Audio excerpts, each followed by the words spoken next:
vamos dar início ao painel 2 do 9º Seminário de Privacidade e Proteção de Dados Pessoais, com o tema Cooperação Internacional e Acesso Transfronteiriço a Dados para Investigações Criminais. Esse é um tema que está na pauta do CGI. Nós, no Conselho, estamos discutindo a possibilidade de ingressar como amicus curiae na ação direta de constitucionalidade número 51, que tramita no Supremo Tribunal Federal, e é um tema de grande complexidade, envolve questões econômicas, de política internacional, questões de direito internacional, e com impactos na área de segurança pública, com impactos na área de direitos fundamentais também, de privacidade. Opa!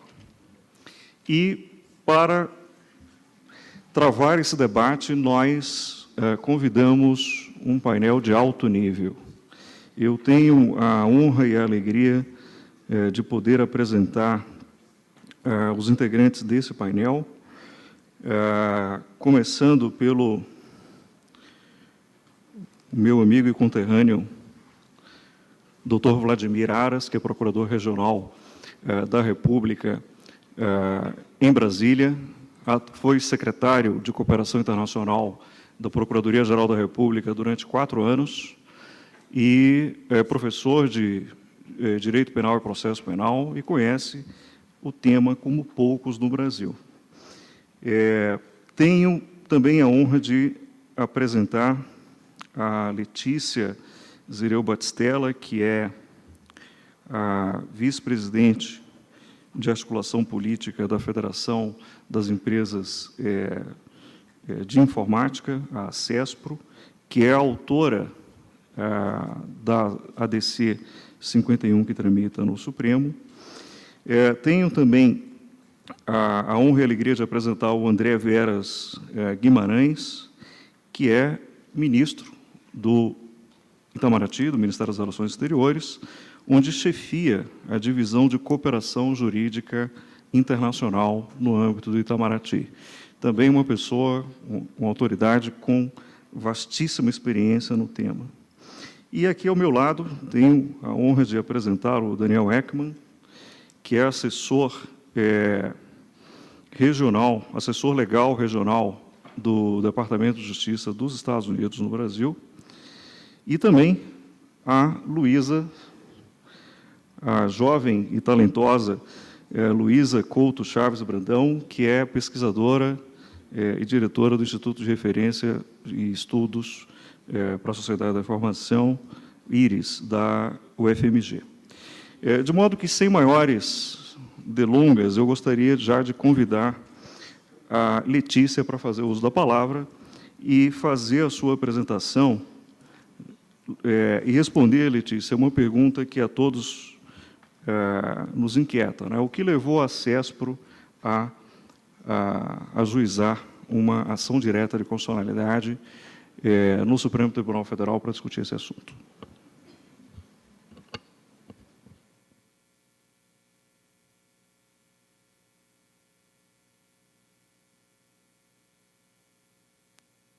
O passador de slides está com alguém?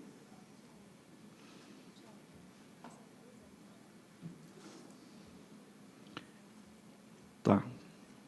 Esses são os slides da Luísa. Os slides da Letícia tem uma outra apresentação.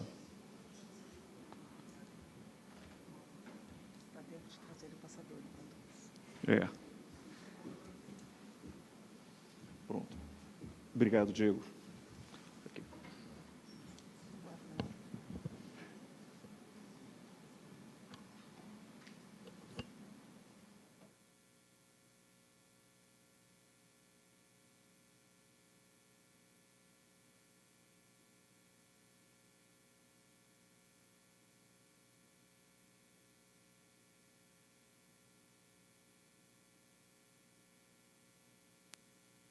Boa tarde a todos. Como fui apresentado, eu represento a CESPRO, que é a Federação das Empresas de Tecnologia aqui no Brasil. E respondendo à pergunta do Tiago, né, o que fez a CESPRO ingressar com uma ADC questionando a questão da liberação de dados de empresa. Quem somos, né? Até para determinar e poder entender a legitimidade da CESPRO. A CESPRO, representando as empresas de tecnologia, ela propicia e incentiva o desenvolvimento da tecnologia da informação nacional. Nós somos uma entidade com capilaridade nacional, estamos presentes em 15 regionais e visamos o fortalecimento dessas empresas. E, dentre os nossos associados, temos empresas de pequeno, médio e grande porte, de todos os portes, que ficaram muito preocupadas com as determinações judiciais que obrigavam, e de forma coercitiva, os empresários locais poderiam determinar ações que a eles não dependiam. E por que uma DC? Tá. Primeiro, pelo reconhecimento da constitucionalidade do Decreto 3.810 e dos artigos 237, segundo do CPC. Cumprimento dos requisitos constitucionais legais, que, ao nosso ver, não estavam previstos, tá? Eles não estavam sendo cumpridos. Constitucionalidade de normas de cooperação jurídica internacional entre autoridades judiciais brasileiras e estrangeiras. Ou seja, nós estávamos fundados em um grande arcabouço jurídico, tá, para nos determinar ingressar com esse ADC. E uma controvertida interpretação pelos tribunais brasileiros. Não existia, como é bastante comum no nosso país, uma unicidade de jurisprudência, e até entre os tribunais, entre os próprios juízes. Então, falando da lei e do ato normativo, né, a constitucionalidade é questionada por diversas decisões judiciais. Lei, a gente pode falar do Código de Processo Civil e do Código Penal, que estabelece a carta rogatória, a não aplicação por inconstitucionalidade. Falando do ato normativo federal, tá, o Decreto Executivo número 38.104, de 2001, que internalizou o acordo de assistência judiciária em matéria penal entre o governo do Brasil e o governo dos Estados Unidos. E aí que mora a questão. Esse ato normativo ele foi assinado em 1997 e foi aprovado pelo Conselho, pelo DL 262 de 2000. Tá? E ele entrou em vigor no Brasil em 2001. Ele foi usado nas promoções e requisições de provas, que eram bastante comuns, além da realização de diligência sobre pessoas, bens e haveres situados fora do Brasil. E essas decisões judiciais se escoraram na violação ao princípio da soberania nacional brasileira. E o que a gente quer, né? O que a CESPRO buscou com essa ação? Principalmente o reconhecimento da constitucionalidade nesses artigos, tá, que tratam das cartas rogatórias ativas, tá, a necessidade de cooperação internacional das autoridades estrangeiras para a prática de atos fora do território brasileiro. E, após essa lei, tá, a carta rogatória comporta a expedição por meio digital ou eletrônico. Então, o ordenamento jurídico americano a que se submetem os provedores, tá, eles limitam a possibilidade de provedores de aplicação disponibilizarem conteúdo de comunicação de seus usuários, não devem disponibilizar o conteúdo de comunicações, tá, como e-mails, fotos, informações. E essa lei federal americana, que autoriza apenas entidades governamentais a divulgar conteúdo de comunicações privadas. Isso em circunstâncias específicas apenas. Esses vários pontos, tá, do SCA relacionam 8 exceções que permitem, mas não ordenam que os provedores de aplicativos disponibilizem conteúdo de comunicações aos usuários. Então, esses casos são para o próprio usuário, o destinatário da comunicação, cumprir ordem de justiça local, com o consentimento legal de quem enviou a comunicação do destinatário, para uma pessoa empregada ou autorizada, ou cujas instalações são utilizadas, tá, para encaminhar essa comunicação, se for necessário para a prestação do serviço, relacionadas com denúncias apresentadas de acordo com as leis de segurança infantil, aproveitando até que tem um seminário aqui perto nesse andar sobre esse assunto, para a autoridade da justiça americana, se o provedor obtiver conteúdo para o crime, e a uma entidade governamental americana, se o provedor acredita que há uma situação de emergência. Então, são esses 8 casos. E a não aplicação por tribunais brasileiros. Os provedores de aplicativos só devem respeito ao regime normativo a que eles estão territorialmente submetidos. Quanto à carta rogatória, tribunais brasileiros afastam a aplicabilidade do CPC e do CPP. Entendem não ser o EMILAT ou o procedimento da carta rogatória a via processual cabível.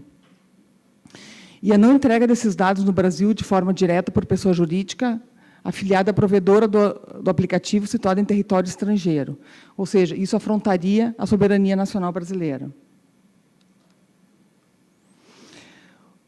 Sob o nosso ponto de vista, o fornecimento de dados, desses dados pelos provedores de aplicação, diretamente às autoridades, pode constituir ilícito nos países que os provedores estão legalmente localizados. Tá? Então, o procedimento simplificado, ou as cartas rogatórias em si, são um devido processo legal para a obtenção dos dados da causa. Ou seja, tem que ser utilizado esse expediente, sob pena de estar indo contra a inconstitucionalidade da lei. Evita o conflito gerado, sujeição das empresas a riscos legais em seu país de origem, penalizam entidades afiliadas no Brasil e atingem funcionários dessas entidades privadas.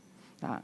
A forma coercitiva com que esses empresários eram levados por determinação judicial, muitos deles associados à nossa entidade, nos preocuparam muito, tá? E por uma assembleia de associados foi votado por uma ação junto ao Supremo para definir essa questão. Ele está parado ainda, a ação, tá, nas mãos do ministro Gilmar Mendes, tá, e ainda não teve nenhuma decisão. A gente traz uma analogia que foi discutida. Né? Quanto aos dados bancários sob controle de empresas estabelecidas em território estrangeiro, o que é utilizado para isso? O procedimento do EMILAT é observado pelo Poder Judiciário, nesse caso. Utilização dos mesmos mecanismos de cooperação jurídica internacional para casos análogos, para a obtenção de dados bancários controlados por entidades estrangeiras com entidades filiadas no Brasil. Ou seja, nesses casos de dados bancários, é utilizada a legislação e os atos normativos. Para a questão de dados pessoais, não. Então, a natureza é idêntica, sob o nosso ponto de vista. Os dados informatizados que juridicamente têm controle por pessoas estabelecidas fora do Brasil, ou seja, é a mesma relação. Entrando na mesma linha, sigilo bancário versus sigilo comunicação. O sigilo dos dados da comunicação é direito constitucional e o sigilo bancário é protegido apenas no âmbito infraconstitucional, que é a Lei Complementar 105 de 2001. A proteção de direitos fundamentais, a Constituição deu aos dados de comunicação privada grande segurança jurídica, em comparação com os reservados aos dados bancários. Ou seja, os tratamentos foram distintos. O que a gente quer é equidade. Na mesma linha dos bancos, os bancos estrangeiros que têm grande volume de dados sigilosos, têm interesse para a investigação criminal brasileira e utilizam o mecanismo de cooperação internacional. Então, o que nós apoiamos? Né? Obtenção de dados públicos, tá? A possibilidade de imposição de restrições pela autoridade, a obtenção de dados cadastrais, registros de acessos de usuários, de serviços e provedores da internet, e não constituem conteúdos de comunicação, dados que podem ser fornecidos diretamente para a autoridade brasileira, independente da requisição via cooperação internacional, por não constituírem conteúdo de comunicação nos termos da SCA. E, trazendo como exemplo, nós temos os metadados que foi configurado no Marco Civil da Internet, tá? Que, para nós, é determinante para essa questão. Não há um questionamento, por parte da CESPRO, da aplicação da lei brasileira aos atos praticados no Brasil. Tá? Nós defendemos a obtenção dos meios de prova, sempre com vista e obedecendo a nossa legislação federal brasileira. Como os controladores dos dados pretendidos estão fora do território nacional, devemos utilizar os mecanismos de cooperação internacional, que, nosso ponto de vista, não estão sendo utilizados. Então, eles devem ser utilizados da mesma forma que se utilizam para a obtenção de dados bancários. Não existe qualquer motivo que impeça que esses dados sejam utilizados no mesmo formato de dados bancários. Na mesma questão das multas impostas, né? Penaliza a empresa afiliada estabelecida no Brasil, tem um cumprimento impossível, tá? Que não tem como ser realizado, por não ter empresa brasileira autorização para divulgar dados que não lhe pertencem a uma empresa com controle empresarial externo. não ostentam condição de partes processuais, nem têm acesso a investigações criminais de caráter sigiloso. Não existe essa facilidade que é tão comentada para as empresas com sede aqui no Brasil de conseguir essa informação. E tem uma impossibilidade material de cumprimento da decisão judicial. Tá? Não existe como a empresa aqui, tá? Isso nos foi trazido por vários associados preocupados com o tamanho desse problema, que começou a atingir as maiores e poderia atingir as menores num curto espaço de tempo. E, principalmente, o que foi levado foi a insegurança jurídica que se estabeleceu.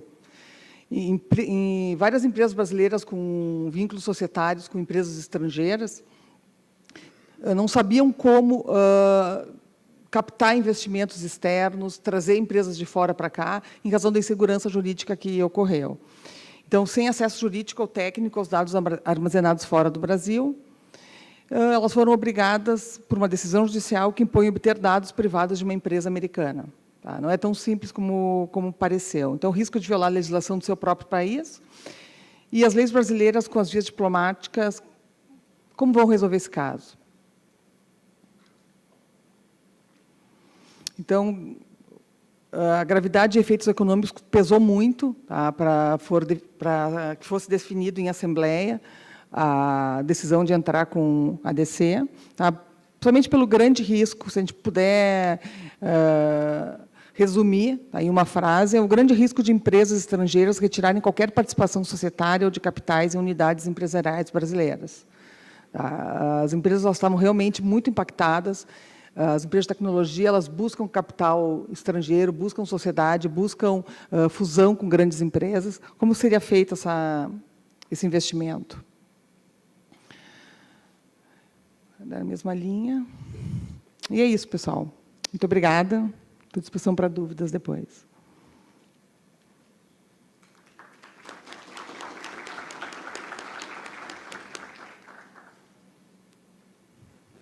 Obrigado, Letícia.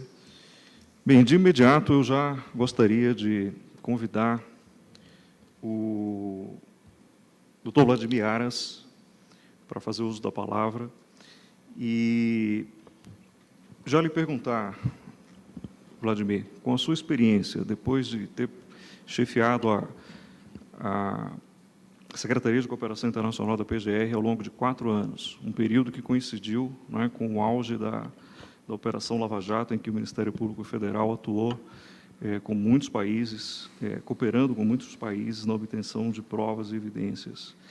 E sendo aí um EMILAT, um tratado concebido, não é, na década de 70, eu te pergunto, ele tem eficácia para a cooperação jurídica internacional em investigações criminais cibernéticas? Muito bem, obrigado, Tiago. Cumprimento a todos na mesa, saúdo os colegas e participantes do evento. Obrigado pelo convite, estar aqui para debater esse tema tão importante, tão atual, especialmente numa mesa tão ilustre, com tantos especialistas, com alguns dos quais tive a oportunidade de trabalhar em Brasília, nas atividades de cooperação jurídica internacional, durante o período em que chefiei a cooperação jurídica do MPF, Secretaria de Cooperação Internacional, e tentando aqui observar o tempo. Vocês sabem que eu sou baiano, como presidente da nossa mesa, e nós temos uma relação especial com o tempo, né?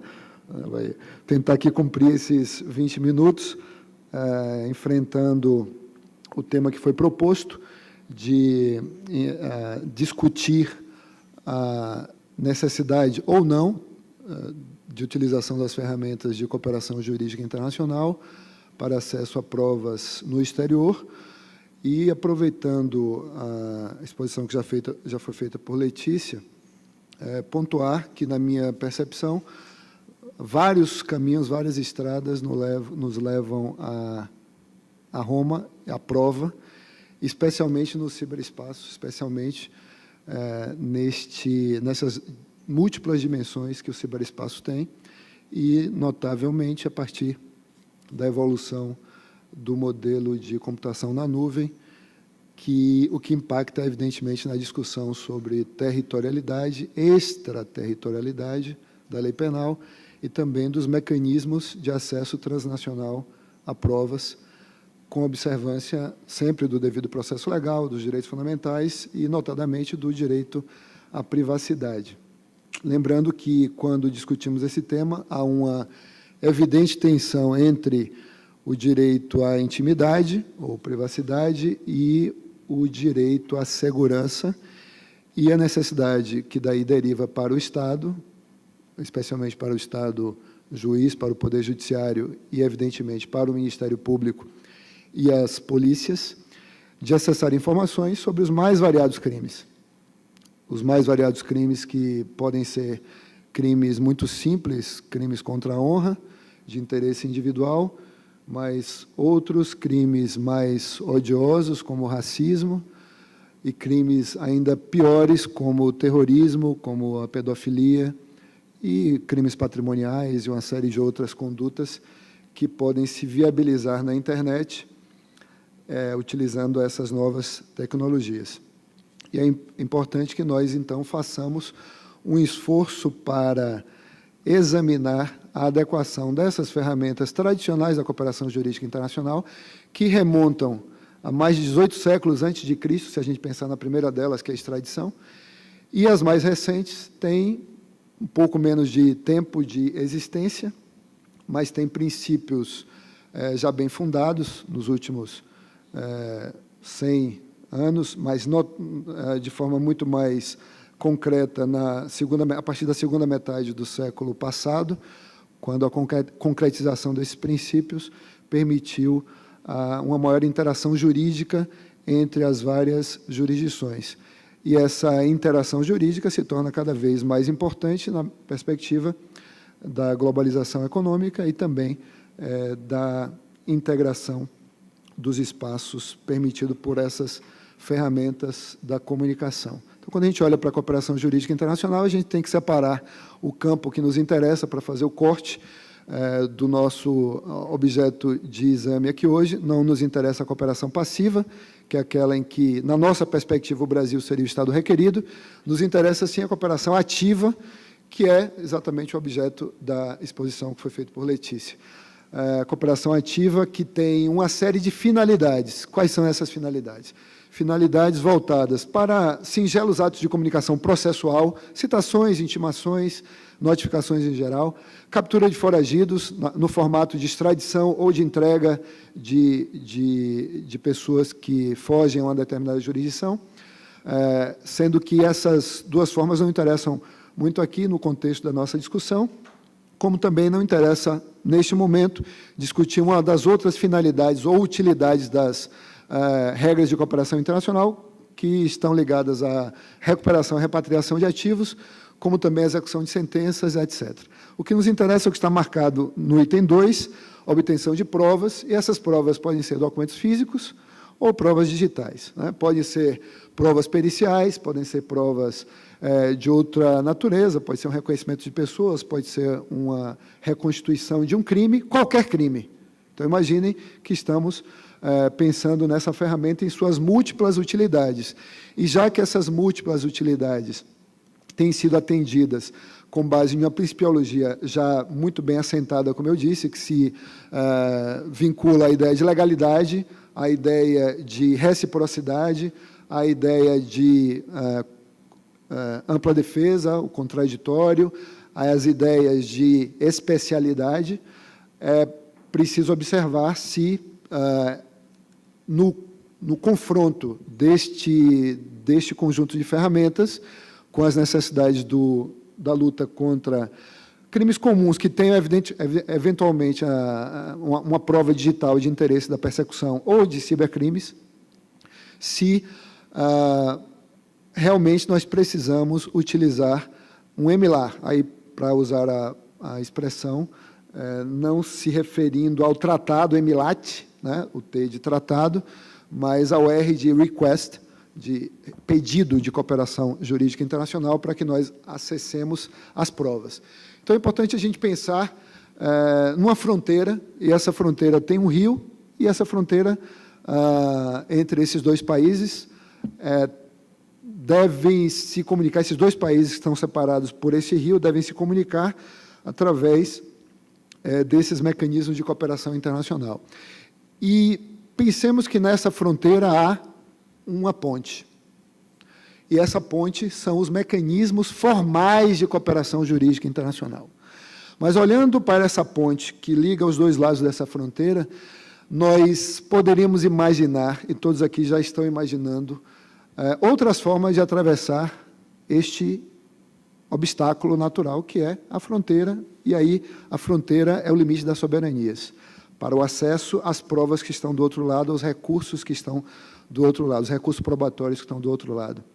E essas formas podem ser singelas, como nadar, ou mais apropriadas, como usar um barco, a remo, um bote, ou usar uma lancha, ou usar a via aérea. Nós temos vários modos de chegar ao outro lado. E essa imagem se adequa muito bem ao que é a cooperação jurídica internacional. A cooperação jurídica internacional não é a única via, é uma das vias. É uma das vias para alcançar a prova. E para ficar muito claro o que eu quero dizer, basta me referir de novo a um slide que Letícia usou, que aponta ali no SCA as várias exceções na lei americana, que não se aplica em nosso território, é a lei americana, que não se aplica à nossa jurisdição, uma série de exceções que permitem o acesso à prova sem mecanismos formais de cooperação jurídica tradicional, como, por exemplo, o consentimento. Basta que o detentor da informação consinta e essa informação será transmitida internamente ou transnacionalmente a quem dela necessite para a investigação criminal, seja o Ministério Público, seja a polícia, seja o Judiciário. Além do consentimento, nós sabemos que a legislação americana e outras leis, inclusive nessa mesma perspectiva de gravidade do delito e emergência, urgência do acesso à informação, permitem que certos tipos de dados sejam entregues também sem mecanismos formais de cooperação, ou seja, sem um pedido que nós chamamos no Brasil de rogatória ou de auxílio direto. Essa seria uma segunda forma, além da cooperação jurídica tradicional. A terceira forma, podemos pensar numa terceira forma, que também envolve o consentimento, envolve a subjetividade do compromisso do indivíduo que é o autor do crime, agora não mais a empresa que detém o dado, mas o indivíduo que o detém e que é o responsável, às vezes, pela conduta em consórcio com outros agentes, e esse indivíduo se torna réu colaborador. E ele próprio, por ser réu colaborador, ele resolve disponibilizar os dados à investigação criminal. É necessário um mecanismo formal de cooperação jurídica para acessar esses dados, uma rogatória ou um pedido de auxílio direto? Tampouco. Então, para não me demorar nisso, porque eu quero falar de outras coisas, é importante que nós vejamos que há uma complexa base normativa que suporta a atuação do Estado transnacionalmente, até para que o Estado brasileiro, na nossa perspectiva, é o que importa agora, possa fazer valer a sua lei penal em relação, inclusive, aos seus cidadãos que cometam crime no exterior, pelo critério de extraterritorialidade da lei penal, não importando onde eles estão, a lei penal brasileira alcançará esse indivíduo, como é natural nos crimes comuns e como também acontece na cibercriminalidade. Só que, para isso, nós temos alguns obstáculos. Vejam nesse slide que, por exemplo, por não sermos parte da Convenção de Budapeste ainda, não podemos usar esse mecanismo, como tampouco podemos usar a Convenção da CONGIB, que é uma convenção preparada pelos Ministérios da Justiça dos países ibero-americanos, e ficamos aí diante da necessidade de usar, basicamente, tratados multilaterais, como a Convenção de Palermo para a criminalidade organizada como um todo, tratados bilaterais como este, mencionado também pela Letícia, que é apenas um dos vários tratados bilaterais de que o Brasil é parte. E aí, então, vem a minha primeira crítica à ADC 51, porque não faz sentido atacar um tratado sabendo-se que nós podemos ter a necessidade de demanda probatória de provas digitais em qualquer uma das jurisdições com que nós lidamos, e não são apenas as 20 com as quais nós temos tratados bilaterais. São todas as jurisdições do planeta. Então, para falar concretamente sobre essa perspectiva, seria necessário, pelo menos, para começo de conversa, declarar a constitucionalidade desses tratados aí mencionados, os bilaterais, da Convenção de Palermo, da Convenção de Viena e de todos os tratados que, eventualmente, têm algum interesse probatório para acesso a provas ou dados digitais. E ainda um complicador, porque o Brasil, diferentemente de jurisdições de common law, não necessita de tratados para cooperar. O Brasil coopera sem tratado, coopera mediante promessa de reciprocidade.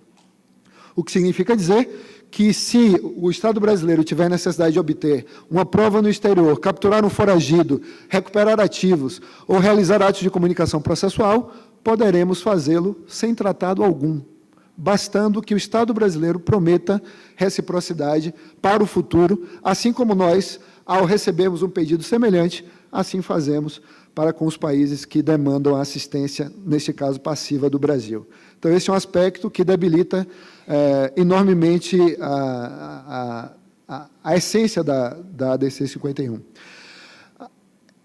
Avançando um pouco nesse tema, é importante que nós percebamos, enfrentemos um receio que as pessoas têm em geral, de que se a jurisdição brasileira tiver acesso aos dados sem usar o MLAT com os Estados Unidos, porque existem outros tantos MLATs, né, com os 19 outros países com os quais temos esse compromisso bilateral, não haveria respeito ao devido processo legal, o que me parece uma percepção equivocada na medida em que, para o acesso a dados internamente, esse devido processo legal deve ser observado. Por exemplo, na interceptação de comunicações telefônicas, no acesso a dados bancários, na busca de informações tributárias, isso tudo só se pode fazer com observância do devido processo legal. Então, não utilizar o MLAT com os Estados Unidos não significa dizer que haverá, só por isso, uma violação do devido processo legal, porque sempre haverá a necessidade de uma autorização judicial para acesso a dados que sejam conteúdo comunicacional, especialmente na perspectiva da Lei 92/96, de 1996, que é a Lei de Interceptação Telefônica e Telemática. E isso para dizer que é importante que nós tenhamos um regime adequado de proteção de dados, como nós vimos no módulo anterior, no painel anterior, o que favorecerá a posição do Brasil nesse diálogo internacional, evidentemente, quando for necessária a interação transnacional para o acesso probatório daqui para lá ou de lá para cá. Até porque nós temos uma série de dificuldades hoje para isso, e eu cito aqui esses dois exemplos da relação brasileira com a Eurojust e da relação brasileira com a Europol, e o diplomata que o ministro André Veras conhece bem essa discussão. Nós podemos lidar com essa agenda juntos em Brasília, justamente para tentar permitir que o Brasil avançasse na cooperação com a União Europeia no âmbito da Eurojust, que é um organismo supranacional da União, que congrega, basicamente, ministérios públicos europeus, e nós não podemos fazer isso porque nós não tínhamos uma lei de proteção de dados. Agora, com a sanção, em breve, esperamos, da lei brasileira, isso será possível permitir todo tipo de transferência de dados para fins criminais entre as duas jurisdições, seja no guarda-chuva da Eurojust, seja ampliando o acordo que já existe entre a Polícia Federal e a Europol, que foi recentemente firmado, e que não é integral exatamente pelo mesmo motivo, porque nós não temos uma lei brasileira ainda de proteção de dados.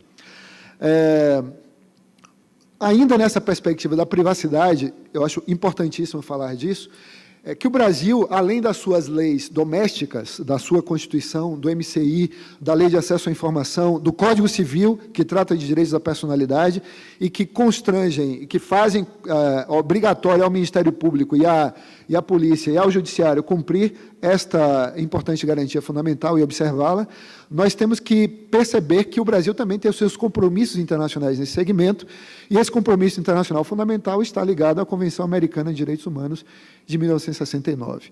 E, por violar exatamente essa garantia da privacidade, o Brasil foi condenado, há alguns anos, por um evento de 1999, que é o famoso caso Escher e outros contra o Brasil. É um caso de interceptação telefônica. É um caso em que a autoridade brasileira, a autoridade judiciária brasileira, violou o devido processo legal e permitiu a interceptação escuta de trabalhadores sem terra numa região ali do estado do Paraná, próximo a Londrina. O Brasil foi condenado internacionalmente por isso, e isso mostra que há a responsividade, que há a responsabilidade internacional do Estado brasileiro em relação a isso. Então, não ficaríamos à mercê, os cidadãos, em geral, ficariam à mercê de um Estado violador de direitos, né? Nisso tudo temos o problema do tempo, não só o problema do meu tempo, que já está escasseando aqui, mas o problema do tempo na persecução criminal de cibercrimes e também na persecução criminal de delitos comuns,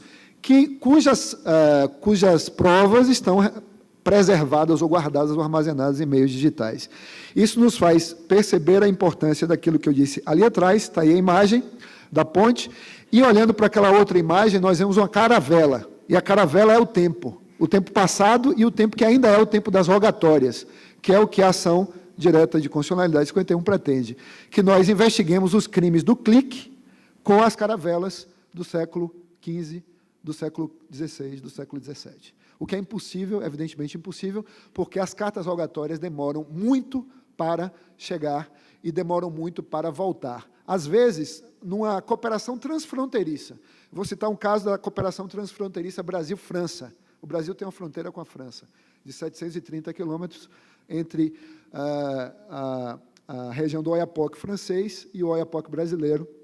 O Oiapoque está no mapa, e inclusive no mapa da cooperação.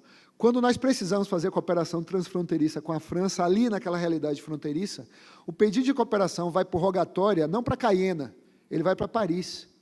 De Paris, ele vem para Brasília, de Brasília ele vai para Macapá, de Macapá ele vai para o Oiapoque, e na volta ele não atravessa a ponte, na volta ele volta para a capital, passa para a França novamente, França continental, então ele chega em Cayena, e só então ele é endereçado à região onde o fato ocorreu ali na fronteira. O que torna impossível essa lógica na cooperação para a luta contra a cibercriminalidade, daí porque nós temos também uma solução.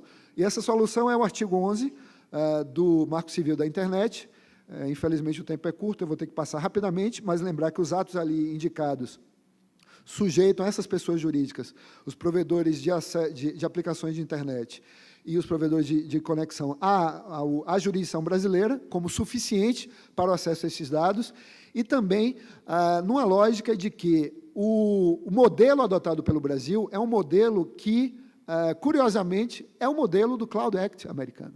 É um modelo que permite que autoridades dos Estados Unidos agora acessem diretamente, a partir de maio, acessem diretamente informações onde quer que estejam. É um modelo que a Europa pretende implantar com o EPO, European Protection Order, e Production Order, são os dois modelos, né, de preservação de dados e de produção de prova, de exibição probatória. Esses modelos que agora aparecem aí, que, conjugados com o nosso MCI, mostram que o modelo é justamente do acesso direto, ainda que a informação, o dado esteja na nuvem, porque na medida em que o dado foi colhido em nossa jurisdição, ele deve estar sujeito às nossas regras e não a regras de outra jurisdição, e aí está a regra que eu mencionei do Cloud Act, é a seção 2713 do título 18 do Código dos Estados Unidos. Aí está o modelo do reconhecimento mútuo que está sendo desenvolvido na União Europeia, novas diretivas projetadas. Essa ideia surgiu recentemente, foi divulgada essa perspectiva agora em abril, e nós teríamos dois modelos que têm uma lógica muito semelhante ao do Marco Civil da Internet. E para mostrar como funcionaria, aí está um gráfico que mostra como é hoje o MLIT, veja a complicação, desculpem, várias etapas para acessar a prova, cooperação indireta, jurídica internacional, o modelo atual da União Europeia, com 4 estágios, e o modelo futuro da União Europeia, com 3 estágios. Então, nós caminharíamos para trás se a ADC 51 fosse aprovada, fosse julgada procedente, estaríamos fazendo diferente do que a Europa tem feito, que vai fazer, o que os Estados Unidos já fez com o Cloud Act, e mais, para fechar, o que os formuladores do segundo protocolo aqui, do segundo protocolo à Convenção de Budapeste, pretendem fazer. A Convenção de Budapeste, que vigora desde 2001, tem um protocolo, que é um protocolo sobre racismo e xenofobia. O segundo protocolo está sendo gestado. A ideia é que ele fique, pelo menos o rascunho fique pronto, draft fique pronto em breve, e permitirá, além da simplificação da cooperação jurídica internacional no marco europeu, no marco do Conselho da Europa, como vocês viram no painel anterior, é outra organização diferente da União Europeia, permitiria também um modelo de acesso direto à prova, muito parecido com o que nós já temos no artigo 11 do Marco Civil da Internet. Muito obrigado e desculpem por ultrapassar o tempo.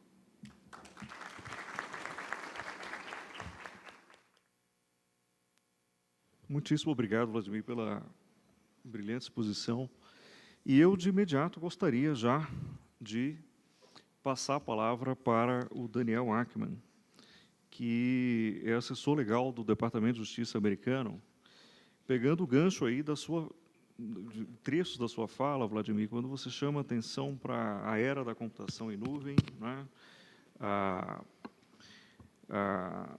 necessidade de construir pontes de cooperação internacional com outros países, e a partir desses ganchos eu já te pergunto, Daniel, explica para a gente melhor o que é o Cloud Act, porque os Estados Unidos aprovou recentemente essa nova lei, alterando o Storage Communication Act, que era uma lei bastante antiga, e removendo aí esses obstáculos que a Letícia mencionou, que dificultavam o fornecimento de provas por empresas norte-americanas a autoridades de estados estrangeiros. Explica para a gente qual é o contexto de aprovação do Cloud Act, como ele vai se operacionalizar na prática, que tipo de ponte pode ser construída entre Brasil e Estados Unidos em cooperação judiciária internacional em matéria de crimes cibernéticos. E ainda, se eu puder acrescentar uma última pergunta, dentre os requisitos para esse acordo, há necessidade do Brasil aderir à Convenção de Budapeste?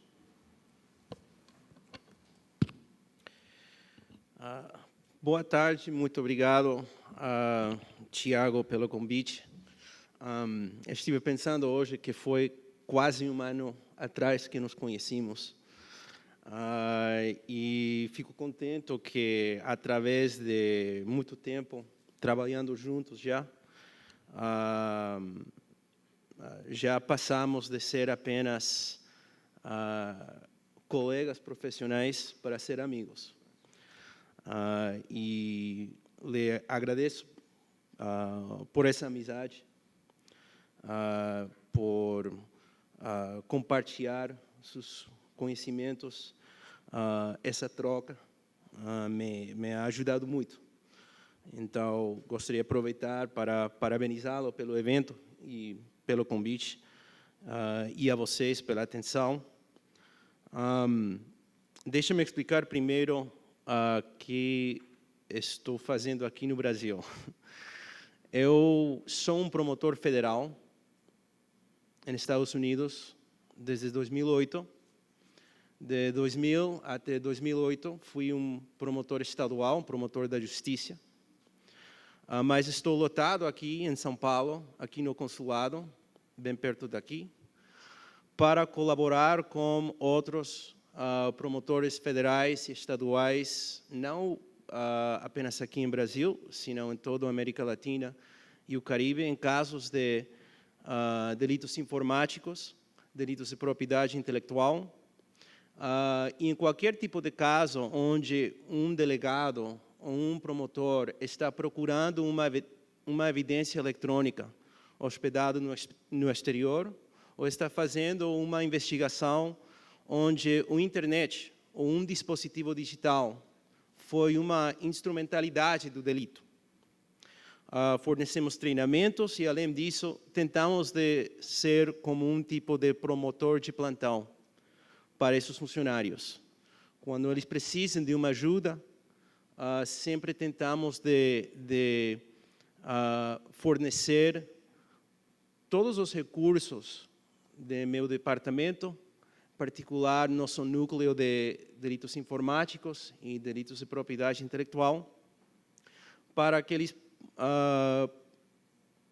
podem conseguir os resultados que eles estão procurando em seus processos. E com respeito à dúvida principal sobre o Cloud Act, estive brincando agora que para mim é muito fácil seguir as palestras da doutora Luísa e do doutor Vladimir, porque eles já ofereceram para você o contexto, o panorama, e basicamente a ideia foi, através do Cloud Act, permitir nosso judiciário solicitar a provedores com base nos Estados Unidos disponibilizar os dados que eles têm armazenados em seus servidores, estejam nesses servidores esses dados em Estados Unidos ou não.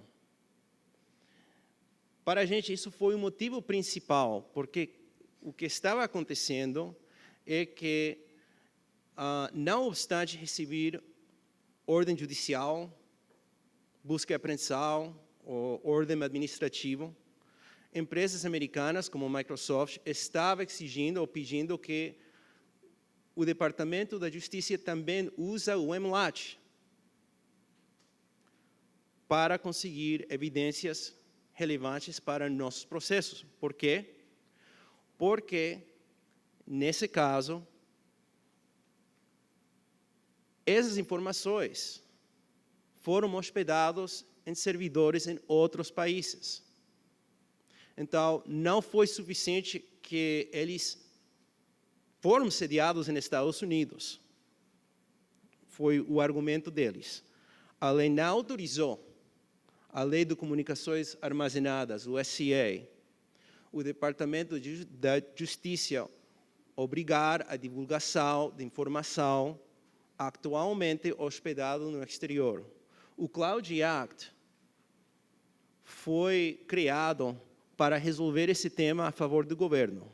Então, agora, se a gente envia um mandado de busca e apreensão, ordem judicial, à Microsoft ou qualquer outra empresa americana, mediante a Lei de Comunicações Armazenadas, e não há nenhuma deficiência em aquele ordem, não é uma defesa do provedor recusar porque os dados solicitados ficam no exterior. Eles têm que divulgar, porque as informações serão apresentadas em Estados Unidos, são para investigações americanas, e essas empresas são americanas. Então, o fato que por questões de a produtividade dos servidores, a empresa decide armazenar ou espalhar em muitos países dados de uma conta, não tem nenhuma relevância constitucional ou legal. Então, para a gente foi algo realmente muito importante de conseguir, porque já é uma prática comum para muitos provedores de serviço de internet nos Estados Unidos armazenar seus dados em muitos países. Então, estivemos falando de uma situação que ia dificultar demais a nossa capacidade de funcionar. Agora, há outro aspecto do Cloud Act que permite Estados Unidos entrar em acordos bilaterais com outros países. Para que fim? Basicamente, para permitir que, em caso que uma empresa está alegando um conflito de normas entre o SCA, a sigla para a Lei de Comunicações Armazenadas, e, por exemplo, a lei doméstica equivalente que protege a privacidade de dados, que poderia ser como um marco civil da internet aqui no Brasil, os países que são membros do acordo, eles concordam permitir os magistrados, os juízes em cada país, fazer uma análise de cortesia e resolver essa briga. Então, por exemplo, a ideia seria, se uma empresa como o Facebook recebe ordem judicial aqui da Polícia Federal para divulgar informação relevante para uma investigação. E não há problema nenhum com aquela ordem. Mas o argumento do Facebook é que poderia violar o SCA, divulgar essa informação. Se o Brasil for um país que tinha esse acordo bilateral, o juiz brasileiro poderia resolver essa alegação e decidir se há um problema com respeito à lei de comunicações armazenadas, tanto como ele tem, obviamente, a jurisdição para resolver uma questão com respeito ao marco civil. Então, para um país, ao menos como o Brasil, o Cloud Act poderia ser muito beneficioso, porque há muitas empresas americanas sediadas aqui em Brasil. E para que o Cloud Act realmente funcione a nível prático, o outro país precisa de uma jurisdição sobre aquela empresa. Então, com Facebook, com Google, com Microsoft, com Yahoo, através de Oath, com Uber, com tantas empresas americanas sediadas aqui, o Brasil poderia aproveitar muito de um acordo bilateral dessa natureza, porque o Brasil tem essa competência sobre essas empresas que outros países não têm. Então, o Cloud Act não poderia ser tão prático em valor para outros países como poderia ser pelo Brasil. Porque para muitas empresas americanas, quando eles querem estabelecer uma presença na América Latina, quase sempre a base, a sede corporativa vai ser aqui em Brasil, e não apenas em Brasil, senão aqui em São Paulo. Agora, existem muitas exigências para preencher com respeito a entrar em um acordo bilateral. Ser signatário da Convenção do Budapeste não é uma exigência. Ajuda. Mas é suficiente se um país tem leis que proíbem os delitos informáticos, leis que são consistentes com os princípios codificados dentro da Convenção. Mas não é necessário para que um país seja signatário.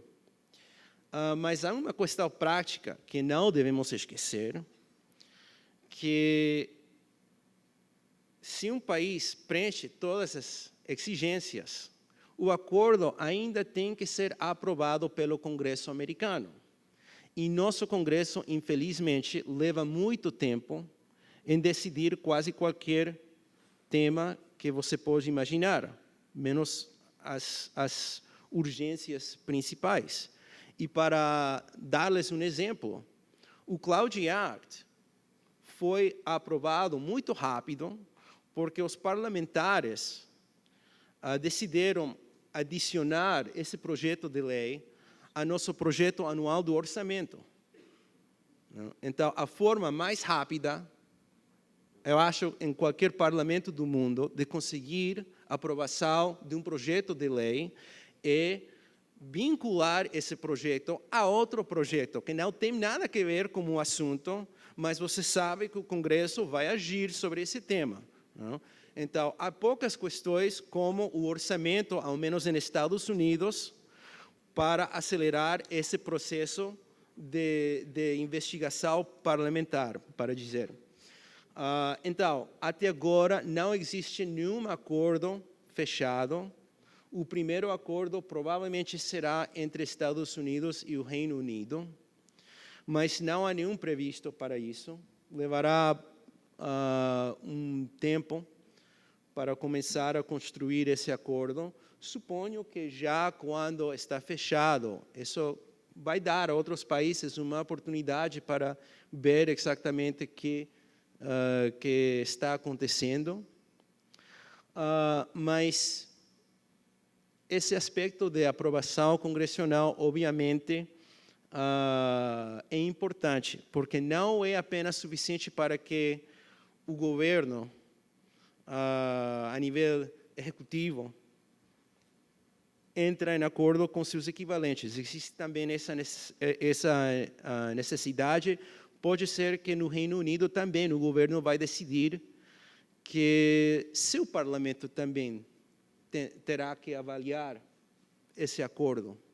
É possível.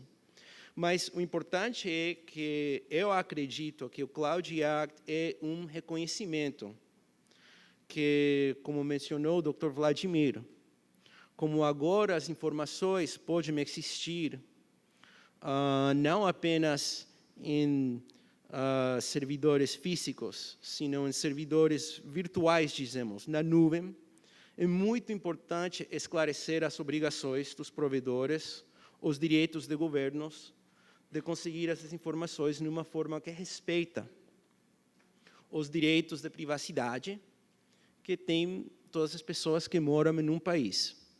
E só quero terminar dizendo uma coisa sobre a Lei de Comunicações Armazenadas. Obviamente, é uma lei antiga, entrou em vigor em 1976. Não acredito que você vai encontrar a palavra internet dentro da Lei de Comunicações Armazenadas, né? Mas o motivo da lei foi proteger o interesse da privacidade que uma pessoa tem nos Estados Unidos, um americano tem sobre sua informação pessoal, né? A 4ª emenda de nossa Constituição Federal proíbe busca e apreensão que não tem um motivo razoável. Mas o problema foi como definir isso com respeito a informações eletrônicas armazenadas geralmente por terceiros. Porque o problema foi que para uma pessoa enviar um e-mail, ter uma comunicação eletrônica, fazer um ato computacional remota, se precisa de entregar informações a um terceiro. Então, a base disso, como ainda proteger, de dar sentido a esse requisito constitucional. A Lei de Comunicações Armazenadas foi desenhada principalmente para fazer isso, porque a regra geral é que essas informações são privadas. Os provedores não possam divulgar para qualquer.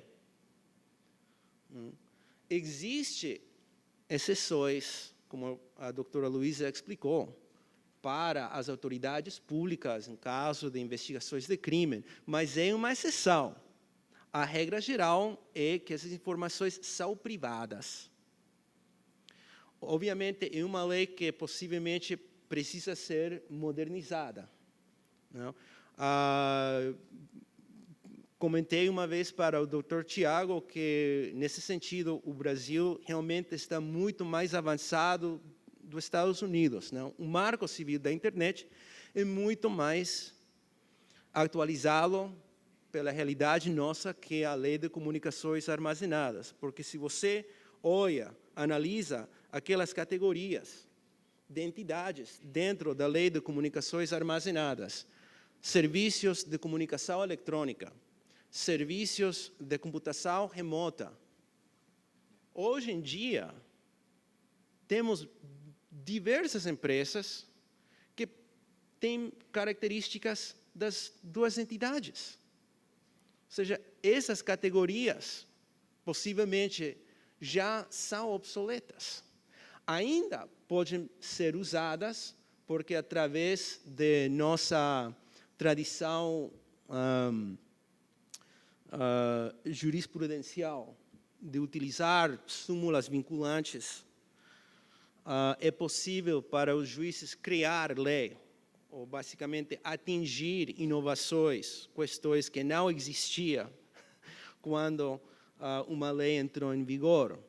Mas ainda é uma questão polêmica, porque sempre chegaremos a um ponto onde haverá um consenso por parte das autoridades públicas, por parte dos advogados defensores, por parte da sociedade, que uma lei precisa ser reformada. E pode ser que, com respeito à lei de comunicações armazenadas, já estamos chegando a esse ponto.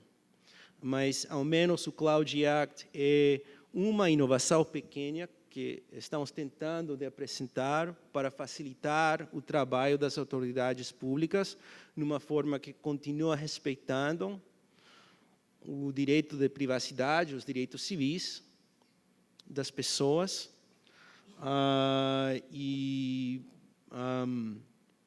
vamos saber se nos dá melhores resultados no futuro nesta área. Obrigado novamente ao Dr. Tiago pelo convite a vocês e fico à disposição para tentar tirar qualquer dúvida que vocês tenham. Obrigado.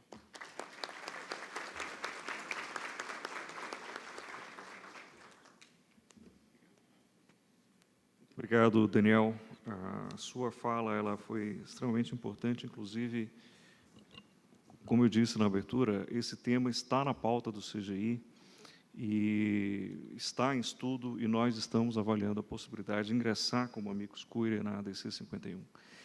E a sua apresentação ajudou muito, inclusive, a dissipar algumas dúvidas dentre os conselheiros, sobretudo no tocante à Convenção de Budapeste, porque alguns conselheiros entendiam que esse era um requisito para a adesão do Brasil, para a manifestação de interesse do Brasil, se habilitar aí a negociar com os Estados Unidos a adesão ao Cloud Act. E você deixou muito claro que não, que esse não é o requisito, e foi além, que o próprio Marco Civil da Internet, como uma lei pioneira, não é, e mais avançada do que o Storage Communication Act, que é de 1986, portanto, uma lei que entrou em vigor há 5 anos, pelo menos, antes da internet comercial existir, inclusive nos Estados Unidos, e que o Marco Civil ele já oferece ali um conjunto de garantias que tornam a compatibilidade mais evidente. Mas, sem mais delongas, e lhe tranquilizando, porque o nosso Congresso também tem um costume de aprovar leis dentro de outras leis, talvez façamos isso até com mais frequência do que nos Estados Unidos, aqui são conhecidos como jabutis, eu não sei se tem algum apelido lá nos Estados Unidos, mas aqui é conhecido como jabutis, que a gente sabe não sobe em árvore, se tem um jabuti na árvore, ou enchente ou mão de gente. Então, se tem algum texto estranho, algum projeto de lei aprovado no Brasil, certamente é porque alguém colocou aquele jabuti naquele texto. Mas, sem mais delongas, eu queria convidar o nosso diplomata, o ministro André Veras Guimarães, para fazer uso da palavra e já lhe perguntar, André, e agradecer muito pela sua presença, você que tem uma longa trajetória de atuação, chefia o departamento do Itamaraty que cuida desses assuntos de cooperação judiciária internacional. Se há algum estudo, alguma avaliação do Itamaraty nessa direção, em termos de modernizar aí o aparato que nós temos de cooperação com os países em temas que envolvam evidências digitais. Muito obrigado. Boa tarde a todos. É um prazer estar aqui hoje para falar com vocês. Dr. Tiago, eu me sinto aqui como aquele jogador que tem que bater o último pênalti, né? E o time tem que fazer o pênalti. Depois de ouvir o Aras, a Letícia, o Daniel, eu fico aqui numa situação de ter que pular mais alto no sarrafo, né? Mas, enfim, eu agradeço ao Comitê Gestor, agradeço igualmente o Núcleo de Informação e Coordenação do Ponto BR a participar desse seminário. É uma honra. Eu faço só uma retificação. A minha área é a Divisão de Cooperação Jurídica Internacional e não a COCIT. A COCIT é uma outra área do Itamaraty que cuida de crimes transnacionais. E faço também um disclaimer, que é importante. Eu aqui trago posições pessoais, não trago posição oficial. Vocês sabem que os diplomatas são extremamente disciplinados, né? Então, eu quero que fique muito bem claro que são só percepções, observações minhas desses anos de carreira, de vida diplomática e na área de cooperação jurídica internacional. Para começar, antes de responder a sua pergunta, eu quero só explicar aos presentes o que realmente faz a minha área, né? A divisão jurídica de cooperação jurídica internacional é uma área do Itamaraty, talvez uma das áreas mais antigas do Ministério, usando a imagem trazida pelo Aras, né, das caravelas. Um dos temas que eu cuido lá é a extradição. Então, quer dizer, eu estou cuidando de uma coisa, talvez de um instituto dos mais antigos da cooperação jurídica internacional. Ele está dentro do Departamento de Jurídico e Imigração e dentro de uma subsecretaria que cuida de assistência a brasileiros no exterior e área consular. Ou seja, uma área bastante ampla, que cuida, basicamente, se nós formos analisar a lei do serviço exterior, em que a gente vê quais são as funções dos diplomatas, né, de representação, negociação, informação, defesa dos interesses, a gente praticamente cuida de defesa de interesses brasileiros, né?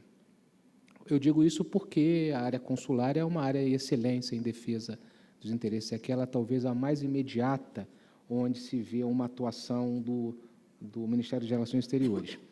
Mas a divisão de cooperação jurídica internacional cuida desses institutos bem antigos, como a extradição, as cartas rogatórias. Cuidamos também de institutos mais modernos, como a transferência de presos condenados. Eu também cuido de uma outra questão que é bastante antiga, que é a questão das imunidades de jurisdição das embaixadas e consulados estrangeiros, né, ações na justiça, sejam trabalhistas, ações civis, e é cada vez maior o número de ações contra representações.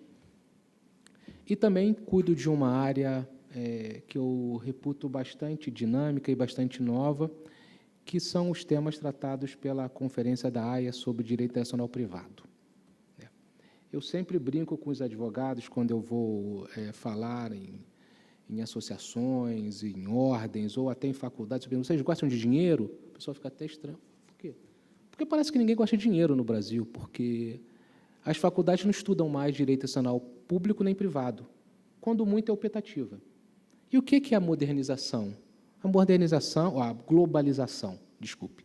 A globalização vai colocar cada vez mais sobre a mesa essas questões que derivam da globalização, das informações, da facilidade do transporte, como a gente está vendo aqui no tema especificamente dos temas ligados à proteção da privacidade e dados. Agora mesmo, quando o Daniel falava, eu abri aqui, apitou aqui, eu abri uma mensagem monitorando, né, o trabalho, e um rapaz faz uma pergunta que fala: olha, eu sou um brasileiro que morei no exterior, me casei num país europeu, me casei com uma mulher de nacionalidade de um país báltico, tivemos um filho, eu me separei, não estava legal, tive que ir embora, perdi o contato com meu filho, o que eu faço? Né? Essa é uma questão extremamente atual e que requer cada vez mais o conhecimento do tema do direito internacional privado. A Conferência da Haia, do direito internacional privado, busca justamente atacar esses pontos. Né? Normalmente o pessoal fala a apostila de Haia, né, ou a convenção de Haia. Na verdade, são várias convenções, são vários acordos multilaterais que são discutidos, ou já foram até finalizados, estão em vigor na Haia. E a Haia, essa conferência, ela se chama Conferência da Haia, mas poderia muito bem chamar Organização Internacional do Direito Internacional Privado. Mas, como ela é uma das mais antigas e vem do final do século XIX, e os encontros se davam por meio de conferências, acabou tomando o nome de Conferência da Haia. Mas, na verdade, poderíamos pensar como o organismo internacional do direito internacional privado. E aí nós vamos pegar o quê? Por exemplo, um tema que todos conhecem, apostila. Né? A apostila é aquela autenticação que evita a autenticação em série. Esse é um dos temas que foi discutido e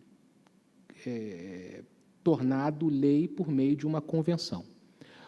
Outro tema que todos devem ouvir falar com frequência é a Convenção da Haia de 1980 sobre sequestro de crianças, que é um tema bastante polêmico e que traz discussões apaixonadas, porque toca numa questão importante, que é a desintegração da família e o que se faz com uma criança. Né? Basicamente, essa convenção tem por único objetivo impedir que uma pessoa, seja o pai ou seja a mãe, retire a criança do seu local habitual de residência e leve para outro. Né? E se valha da sua norma legal ou daquela percepção de proteção legal para que ele aliene a criança ou afaste a criança do outro pai ou da mãe. Eu tenho discutido muito, tem movimentos no Congresso, até associações de mães. Eu sempre digo, se com a convenção é ruim, sem ela seria pior. O pau que bate em Chico, bate em Francisco. O Brasil tem tido decisões para entregar crianças e também tem recebido crianças que são retiradas do Brasil. Esse é um ponto, eu acho, que é importante, porque foi uma decisão que o Brasil tomou de aderir a esta convenção. Eu vou voltar um pouco mais adiante a esse tema, mas ainda dentro da Conferência da Haia, nós temos outros documentos sobre adoção, sobre obtenção de provas, sobre notificação, sobre alimentos. Como uma mãe que está no Brasil cobra alimento do pai do seu filho que foi para o Japão. Fundamental. Né? É uma questão que cada vez mais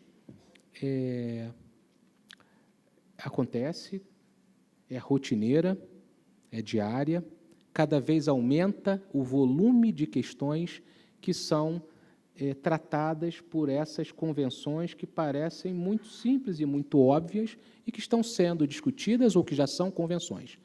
Agora, recentemente, estamos discutindo na Haia uma convenção chamada Projeto Sentenças, que basicamente é como circulam as decisões judiciais no território de outros países.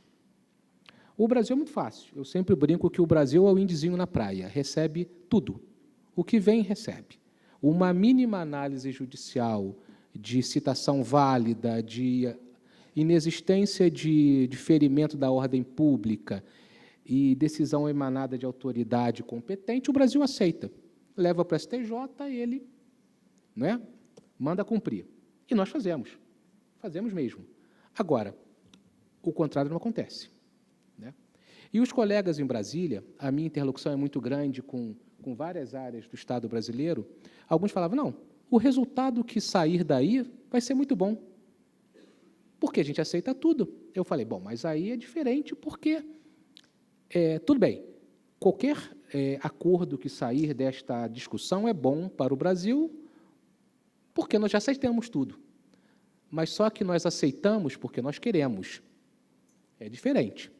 A partir do momento que nós aceitamos um acordo internacional, nós nos submetemos a ele. Seja bom ou seja ruim, com as suas vantagens e com as suas desvantagens, com seus benefícios e com seus compromissos, né? Enfim, a minha área cuida, vocês veem, de um amplo número de temas, fora o que já falei, questão de imunidade de jurisdição, transferência de pessoas condenadas, mas eu sempre digo que a minha área é de cooperação, e cooperação é fácil fazer, né? A cooperação do ponto de vista da negociação, é uma win-win situation, todo mundo ganha.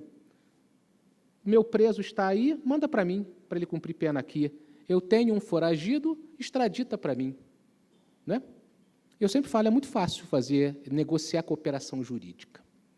Mas o que está por trás da cooperação e, sobretudo, o que está atrás do que nós discutimos hoje são os interesses que nós temos, né? Eu tenho passagens por consulado em Nova York, embaixada em Bogotá, consulado em Nagoya, embaixada no Togo e embaixada em Washington. O que sempre esteve na minha frente, no meu norte, para determinar o caminho que eu tomaria, evidentemente que, além das instruções que eu recebia, era o interesse nacional, né? O interesse nacional é a coisa fundamental.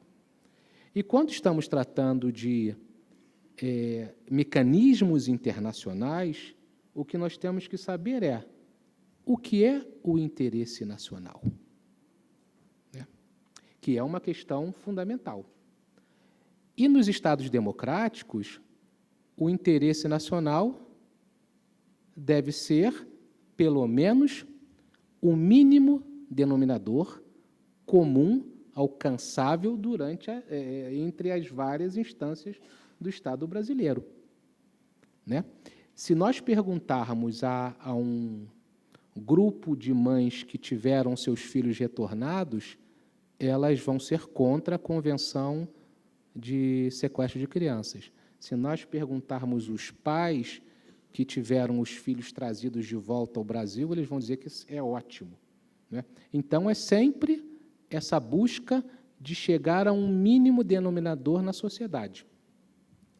E eu acho que é isso que nós temos que sempre estar em mente quando a gente trata de cooperação internacional e, sobretudo, quando nós falamos de relações entre Estados. A globalização ela é muito benéfica, mas ela traz muitos desafios, e, sobretudo, para as sociedades que têm um potencial muito grande a realizar, como é o Brasil. Eu acho que nós subestimamos a nossa importância como país e subestimamos, muitas vezes, a busca dos nossos objetivos, né? Indo um pouco à pergunta que o doutor Tiago me fez sobre como nós lidamos com certos temas. E aí eu volto, o Aras está aqui para não deixar que eu minta para vocês sozinho. Eu sempre dizia, ele falava, André, como é que está Budapeste, a Convenção de Budapeste, como é que está a Convenção de Estrasburgo sobre transferência de presos, ou qualquer convenção internacional? Eu dizia, Aras, o que a sociedade brasileira está dizendo? Por que isso é bom? O Itamaraty tem uma função negociadora, mas o Itamaraty não tem a capacidade, e eu não tenho competência para discutir aqui qualquer lei, qualquer convenção, seja as convenções no âmbito do Conselho Europeu ou mesmo das negociações técnicas na área do comércio internacional, não tem. Algumas áreas o Itamaraty tem especialidade, mas a maioria nós fazemos o quê? Nós somos a caixa de ressonância da sociedade. E muitas vezes a sociedade não está ressonando nada, ou porque ela não discutiu, ou porque ela ainda não chegou a um consenso, né? Especificamente sobre a Convenção de Budapeste, eu sei que há áreas no Estado brasileiro que são favoráveis e há áreas que não veem com muito bons olhos este documento, porque entende que é um documento feito em um determinado momento, visando uma realidade distinta da nossa. E aí volta a questão fundamental. Atende aos nossos interesses nacionais? E quais são os nossos interesses nacionais? Né? Utilizando os momentos finais, e evidentemente que eu me coloco à disposição para qualquer pergunta que possa surgir, porque eu sei que está meio caótico a apresentação, mas eu quero só tratar um pouco da ação direta de constitucionalidade, que eu acho que foi a razão que me chamaram a vir aqui a esse seminário. Quando eu recebi o convite para participar da audiência pública no Supremo, eu falei, olha, eu acho que eu não entendi muito bem. Por que nós vamos entrar com uma ação direta de constitucionalidade se ninguém declarou a inconstitucionalidade? Está aí. O acordo foi assinado, o acordo de cooperação em matéria penal está em vigor. Agora, se ele funciona bem ou funciona mal, é um dado inerente à própria cooperação. Eu posso ser um país muito ágil em cooperar. Eu posso ser um país muito lento em cooperar. E, muitas vezes, eu posso não querer cooperar, não é? A cooperação internacional tem dessas coisas. Evidentemente que se a cooperação com qualquer país que seja, ela não acontece porque o outro país não se move, o país que se sente prejudicado, ele diz basicamente, olha, vamos parar de brincar, vamos acabar essa nossa relação de cooperação, porque ela não funciona. Não é? Agora, quando eu fui participar da audiência, eu tinha essa dúvida, mas por que está se querendo decretar aquilo que ninguém contesta? Não é? Que é o caso. Foi promulgado, não tem nenhuma ação de inconstitucionalidade, por que eu vou declarar que ela é constitucional? Para mim, me parecia chover no molhado, mas eu entendi o que estava por trás. Né? Para mim, a minha conclusão, isso é, mais uma vez, uma conclusão pessoal. Né? Nós estamos diante de vários desafios. E essa área da informática, das novas tecnologias, nos traz isso. O que nós queremos? Nós vamos ser o índio na praia que recebe tudo e fica feliz com as contas, com os colarzinhos, os espelhinhos, ou nós vamos definir o que é melhor para nós? Qual é o tamanho da nossa ambição como país? Da nossa ambição como sociedade? Né? Aquela fórmula que vale para o exterior, vale para nós? Ou nós não queremos a fórmula que estão nos impondo? Eu acho que esse que é o grande desafio que nós temos pela frente, e esse seminário, como outros que estão acontecendo, só traz benefício para o Brasil. Nós temos que fazer isso. Nós temos que debater, nós temos que trocar as ideias, para que a gente possa, em algum momento, chegar, olha, essa é a nossa posição como país. E eu tenho uma convicção muito grande. O Brasil é muito grande e muito forte para que a gente aceite os PFs, né, os pratos feitos, que nos são trazidos. Né? Então, a minha posição é muito otimista, mas eu tenho certeza que os desafios são enormes. É isso. Muito obrigado.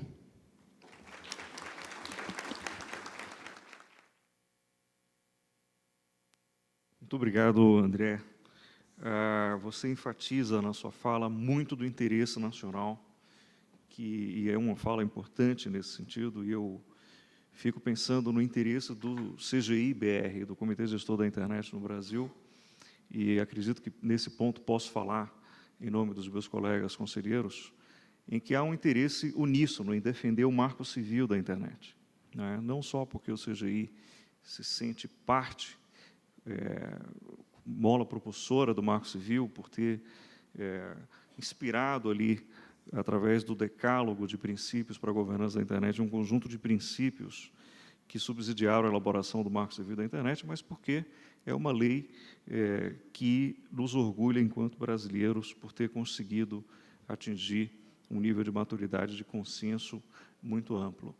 E E me preocupa muito, e aí eu já fazendo aqui a transição para a fala da nossa querida Luísa, movimentos no Supremo que questionam vários dispositivos do Marco Civil da Internet. Existem hoje não só a DC 51, mas também a DPF 403, um recurso especial que teve repercussão geral reconhecida, que questiona a constitucionalidade do artigo 19 do Marco Civil da Internet, ou seja, existem ações que, a depender do seu desfecho, podem minar, né, pilares fundamentais dessa lei que a gente considera fundamental.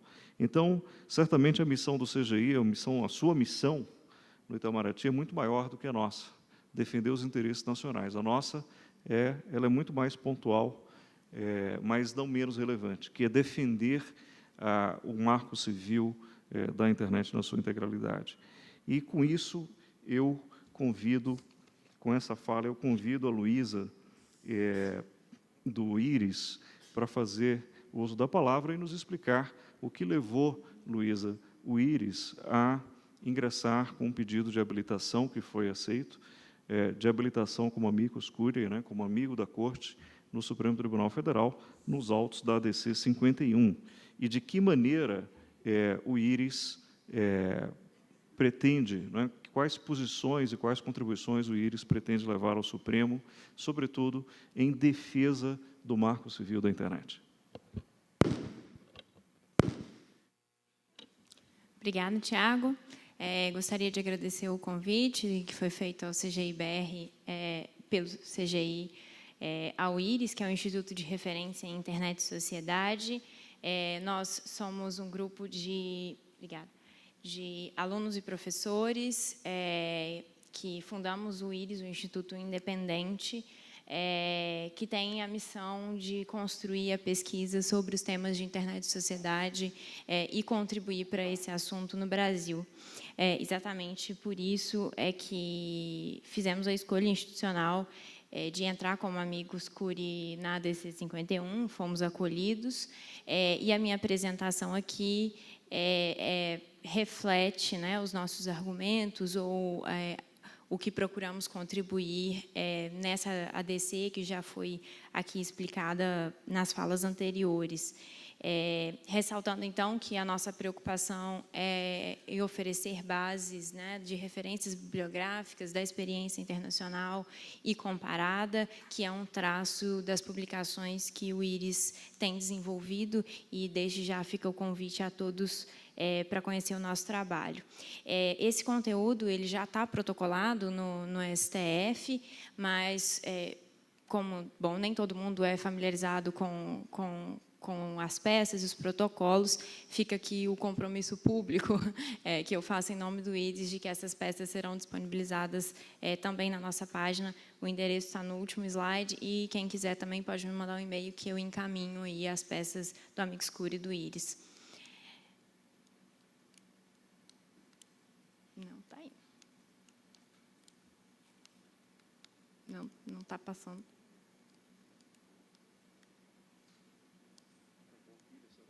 Não sei.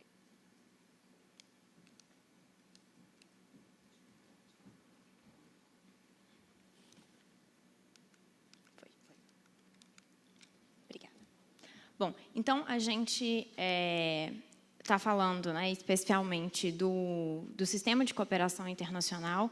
Esse sistema de cooperação internacional ele atinge um âmbito global, certo? Nós temos um sistema que foi construído já há muito tempo, como já disseram os meus colegas aqui na mesa, e que se fortaleceu a partir do século passado, sobretudo em razão dos eventos que aconteceram na Primeira e Segunda Guerra Mundial. Esse sistema de cooperação internacional, que, então, já tem um tempo de caminhada, vem sendo desafiado pelas tecnologias, pela rede global que a internet representa e pela própria natureza dessa tecnologia. Essas demandas atuais, elas se concentram no tema de internet e jurisdição, que tem alguns aspectos, né? Quando a gente está falando de jurisdição, quando a gente está falando de exercício de poder de um Estado, e nessas discussões relativas à internet, a gente está falando de lei aplicável, que é o primeiro aspecto, da jurisdição material ou prescritiva. A gente está falando de competência, que é aquela competência, a divisão entre os Estados, né, para que os seus tribunais decidam aqueles litígios, e outra vertente, que é a vertente da execução.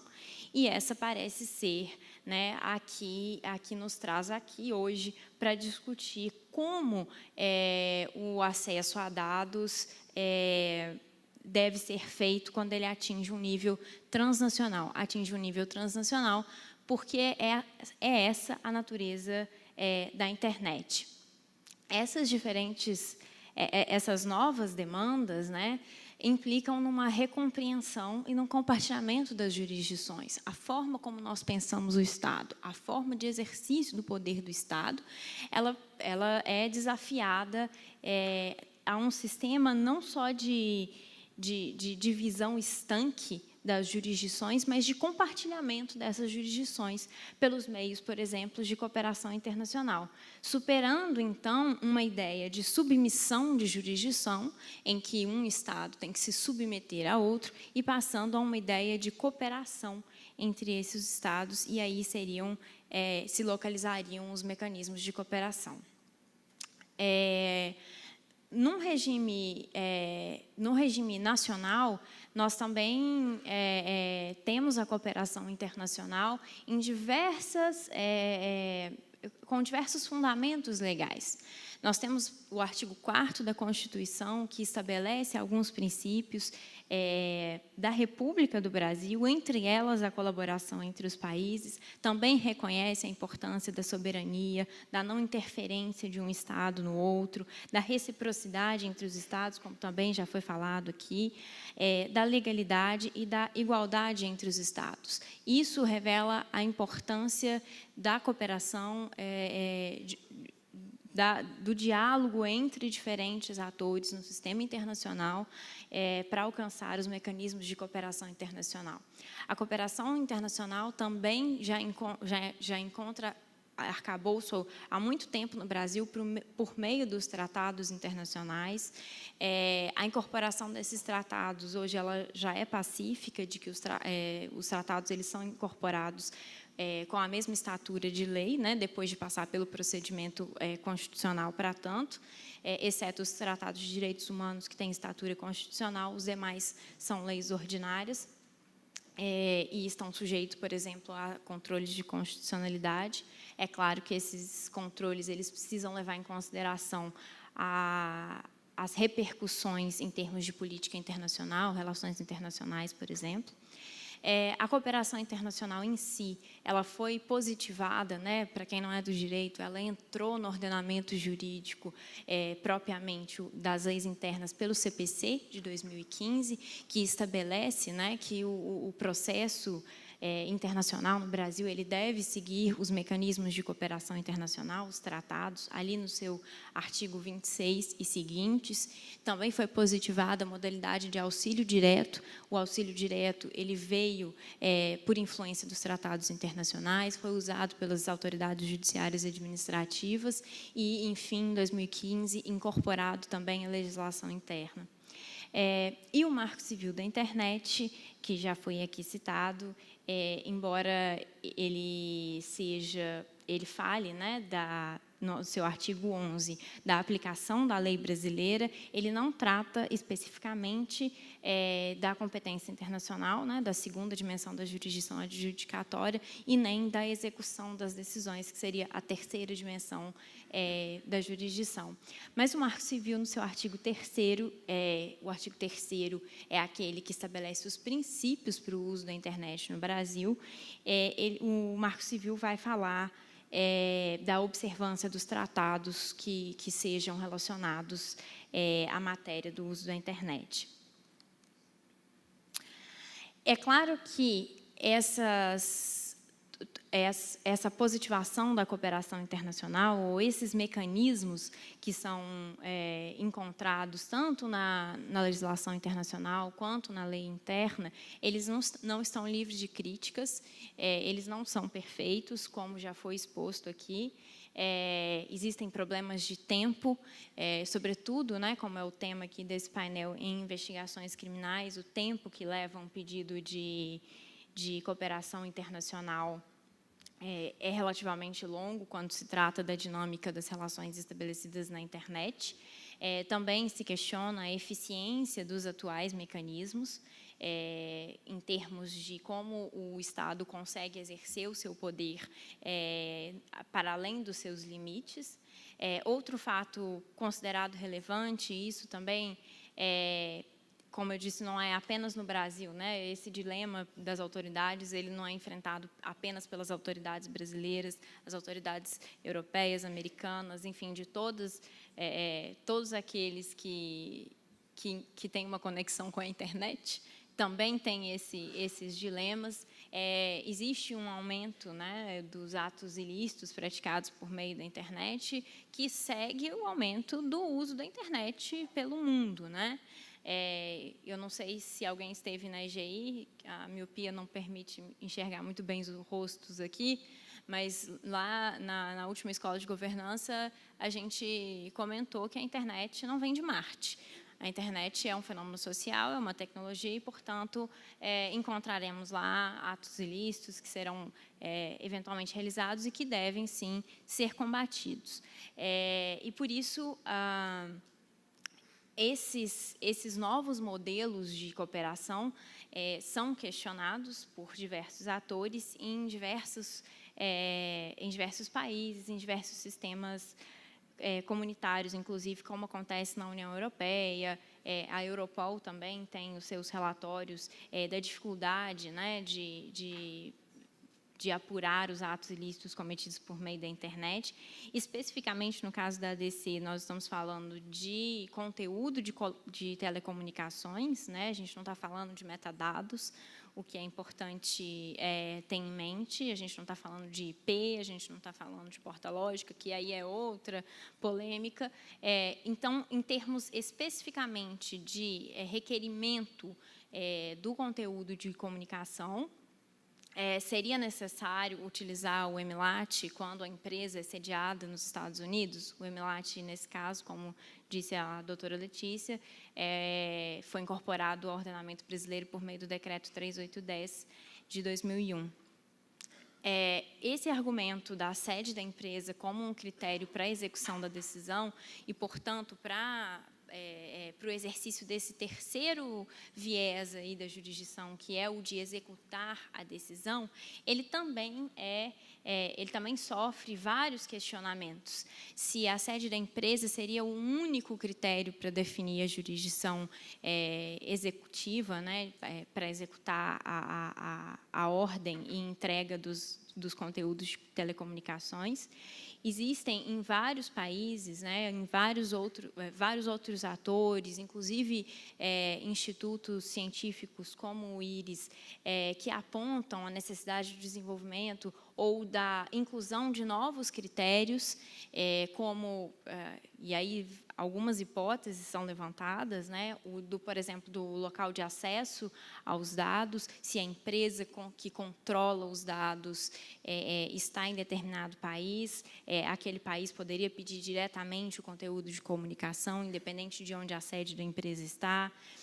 Se seria necessário um pedido de cooperação para onde os dados estão efetivamente nos servidores, e aí a gente tem duas perspectivas diferentes, porque os dados eles estão não apenas nos servidores fisicamente, o que contraria um pouco a ideia de nuvem, né? O pessoal da técnica geralmente costuma dizer a internet é física, tem cabos, tem servidores. Então, a localização dos servidores também é aventada como um critério para buscar esse conteúdo de comunicações.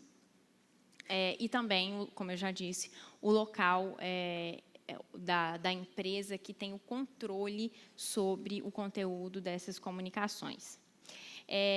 Todas essas questões, elas trazem, né, elas convidam uma série de setores ao debate, e é por isso que acredito que essas iniciativas, como a do CGI, no seminário, né, de trazer esse tema, é tão importante.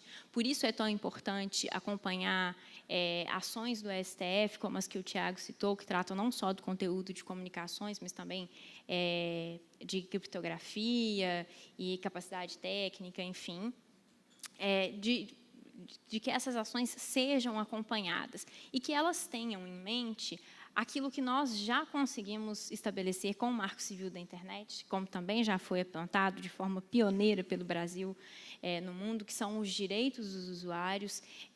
Deve haver uma preocupação nessas relações internacionais, nesses mecanismos de cooperação internacional, seja ele por Emilates ou qualquer outro desenho institucional que seja aprovado, com direitos básicos, como o acesso à justiça, as garantias processuais de legalidade, de contraditório, de legítima defesa.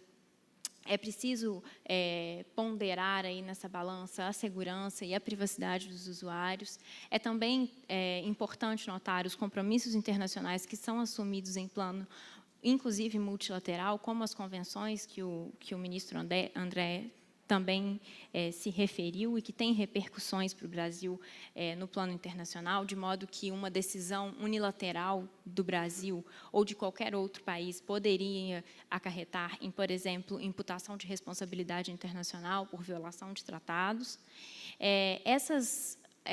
Esse tema ele também precisa inspirar diálogo e integração, não só entre os setores da governança da internet, mas também entre os 3 poderes dos Estados, o Executivo, na medida em que negocia os interesses dos países, o Legislativo, na medida em que aprova esse tipo de acordo internacional, e o Judiciário, na medida em que acolhe e aplica essas disposições. Além disso, não é possível desconsiderar um contexto de governança global da internet. A internet, por definição, é uma ferramenta sem fronteiras e que, portanto, deve ser nesse nível a discussão e a busca por soluções, que com certeza não são fáceis, como disse o colega que me precedeu, mas esses caminhos de discussão, como o que nós travamos aqui, com certeza são muito importantes. Vou deixar 4 minutos aí, para que a gente possa começar as perguntas, que é o que realmente importa.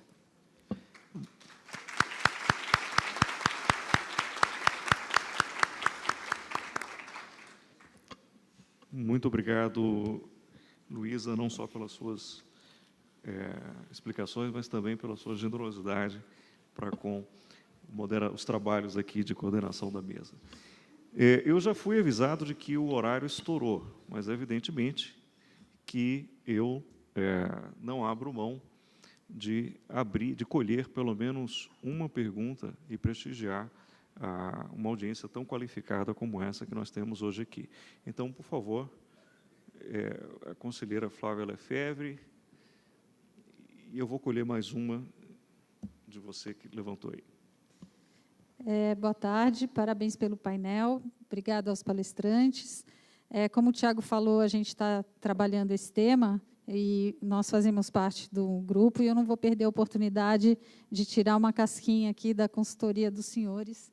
E queria perguntar para o Daniel, você falou que o Cloud Act demanda, né, para que a gente possa invocar uma reciprocidade, considerando que a gente tem aqui uma regra de jurisdição no artigo 11 do Marco Civil da Internet, que isso demandaria um acordo bilateral, um procedimento de qualificação dos países para que possam invocar a reciprocidade para requisitar dados e conseguir dados, mesmo que esses dados não estejam localizados no país. É isso mesmo? Ou seja, a gente, hoje no Brasil, apesar de ter a regra do artigo 11, na sua compreensão, a gente não está ou está habilitado para invocar uma reciprocidade com base no Cloud Act, que foi aprovado agora. E também gostaria de perguntar para o doutor André, Internacionalmente, considerando que a gente tem o EMILAT, né, internacionalizado, nacionalizado por meio de um decreto, o fato de o Marco Civil da Internet, aprovado posteriormente a esse decreto, trazendo uma regra específica de jurisdição, nos deixa à vontade para entender que, para conseguir esses dados, a gente pode desconsiderar os procedimentos que estão previstos no EMILAT e aplicar as regras de jurisdição exclusivamente do artigo 11 do Marco Civil da Internet? Obrigado, Flávia. E uma última. Boa tarde, meu nome é Felipe, eu sou aluno da Poli da USP. Também na proteção de dados, mas saindo um pouquinho da área jurídica, queria perguntar para a doutora Letícia como é que está o panorama da tecnologia, como as empresas estão tratando essa questão de GDPR, da lei aqui do Brasil também, se nós temos profissionais já capacitados e se precisa fazer algo mais.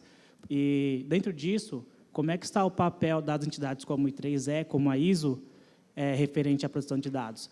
Por exemplo, 27001 para a segurança, seria o caso de ter uma ISO específica para a proteção de dados? Obrigado, Felipe. Bem, eu devolvo a palavra aos expositores e já peço que aproveitem essa oportunidade de, ao responder, já fazer também as suas considerações finais. Obrigado. Bom, obrigado pela pergunta. Evidentemente que o que nós vamos enfrentar cada vez mais são os novos desafios que se apresentam com os instrumentos da revolução tecnológica versus um marco jurídico muitas vezes construído há 30, 40, 50 anos atrás. Eu acho que, como a doutora Luísa mencionou,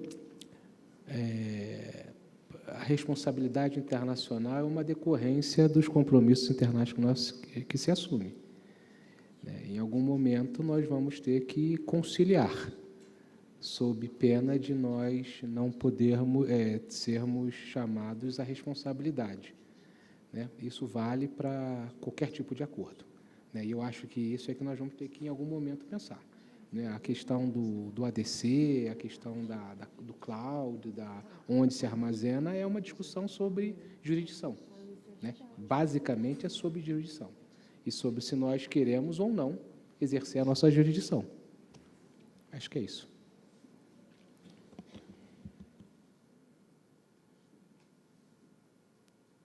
Bom, referente à sua pergunta se as empresas de tecnologia estão preparadas, ainda não. Mas existem alguns grupos de trabalho na CESPRO e nas suas regionais, debatendo, se capacitando para esse assunto. E os grupos já estão bastante avançados. Tá? Se tiver interesse, inclusive, eu franqueio para todos presentes. Tá? Meu e-mail está à disposição, tá? Que eu possa encaminhar para esses grupos de trabalho, para vocês fazerem parte também, trabalhar nessa capacitação.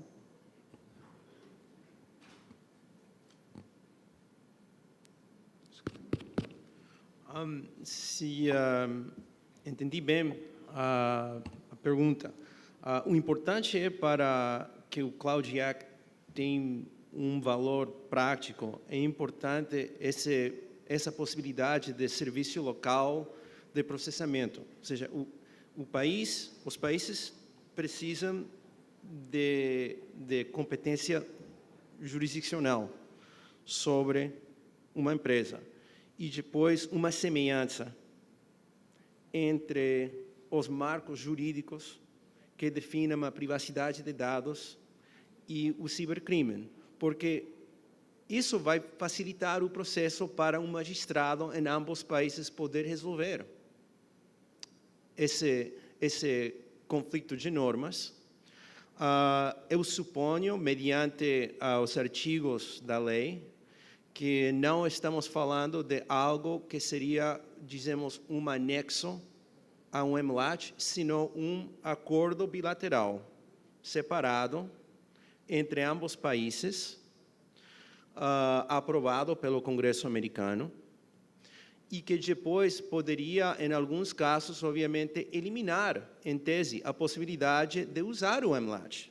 Porque se a empresa, se o provedor americano diz que será uma violação da lei de comunicações armazenadas, esse outro juiz, nesse país, dentro de um país que já tem um acordo bilateral, poderia resolver e obrigar que essa empresa divulgue pelas autoridades públicas essa informação mediante aquele ordem local.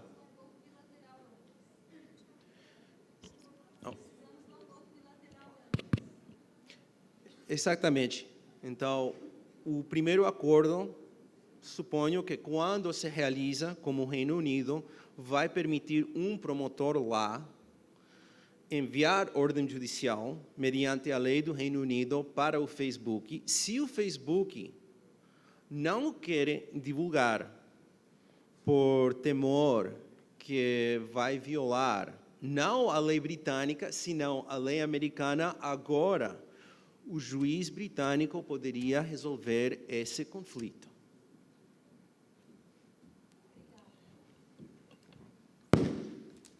Pediu o Tiago aqui mais um minuto, já que eu deixei 4.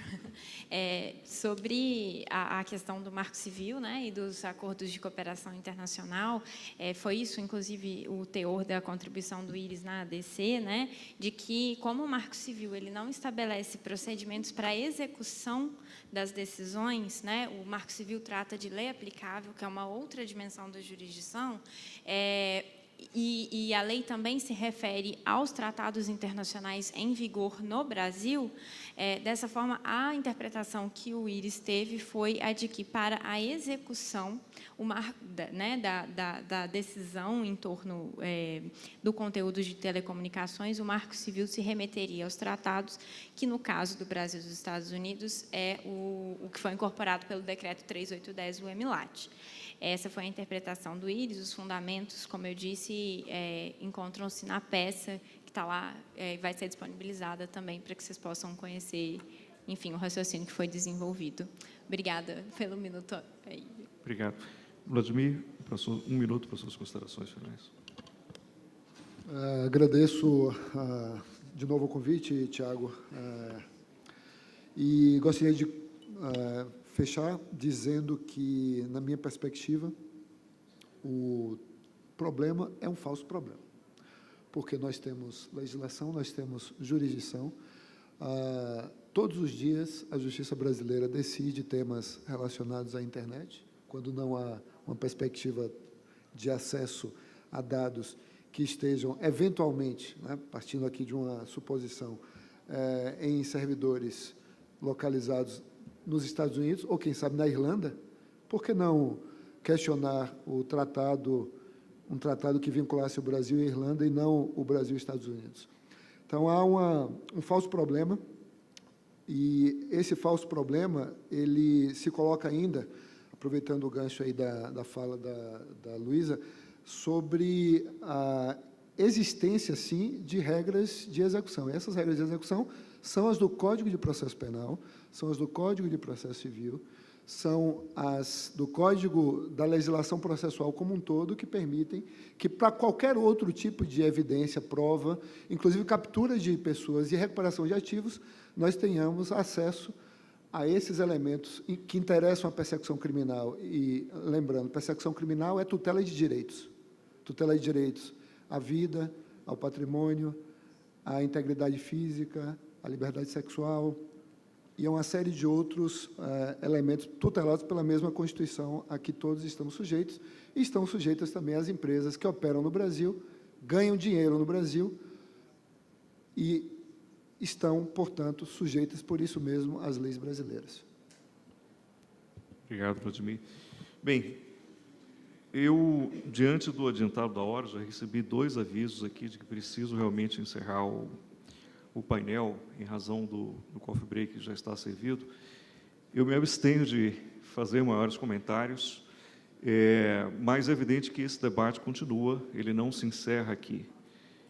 E esse painel, aproveito a oportunidade para renovar o agradecimento a cada um dos painelistas que prontamente aceitaram o convite do Comitê Gestor da Internet para enriquecer essa discussão na 9ª edição do Seminário de Privacidade, e os convido para o coffee break, que já está servido, e também para o próximo painel, que começa pontualmente às 16 horas e discutirá o papel do setor privado na proteção à privacidade e aos dados pessoais. Muitíssimo obrigado.